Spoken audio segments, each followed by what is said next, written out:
नमस्कार सर. नमस्कार. तुमचं नाव आणि पत्ता एकदा सांगायचं. माझं नाव सुशील साळुंके, गाव बांबोडे, तालुका पलूस, जिल्हा सांगली. तुमचं चॅनलमध्ये आमच्या ग्रेट महाराष्ट्र सर्वप्रथम स्वागत.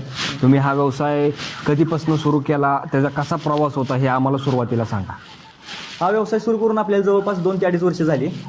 सुरुवातीला आपल्याला जरा भरपूर तोटे वगैरे सहन करायला म्हणा किंवा काय. सुरुवातीला आपण 1300 पक्ष्यांनी सुरुवात केलेली. बरं. मग 1300 पक्ष्यामध्ये सुरुवातीला म्हणजे पक्षी तयार करायला आपण किती पण करू शकतो, पण ती विकता आला पाहिजे. सुरुवातीला 1300 पक्षी केला, पण त्याची विक्री व्यवस्थित झाली नाही, टाइमवर झाली नाही. व्यापाऱ्यांच्याकडून थोडं आपल्याला नुकसान झालं. त्यामध्ये आपल्याला थोडंफार नुकसान झाल्यानंतर आपण जरा थांबलो. नंतर जरा नवीन कल्पना काय तर चालू करा म्हणून गावरान प्रोडक्ट आपण चालू केला आणि त्याच्याबरोबर चिकन शॉप आणखी चालू केल्या. आपल्या चिकन शॉप आहेत स्वतःच्या. बरं. सुरुवातीला ज्या कोंबड्या केल्या होत्या तुम्ही गावरान नव्हत्या का केल्या? हा गावरानच केलेल्या, पण त्याची विक्री मार्केटमध्ये त्या रेटनं झाली नाही ना. आपल्याला खर्च जो खर्च आला त्या खर्चापेक्षा प्रॉफिट तर थोडाफार भेटला पाहिजे. म्हणजे एकंदरीत तुमचं काय झालं की तुम्हाला मार्केटिंगचं नॉलेज नसल्यामुळं तुम्हाला हे झालं, मग त्यामध्ये तोटा सहन करावा लागला. मग तुम्ही त्याच्यावर अभ्यास करून तुमचं स्वतःचं शॉप चालू केलं. बरोबर.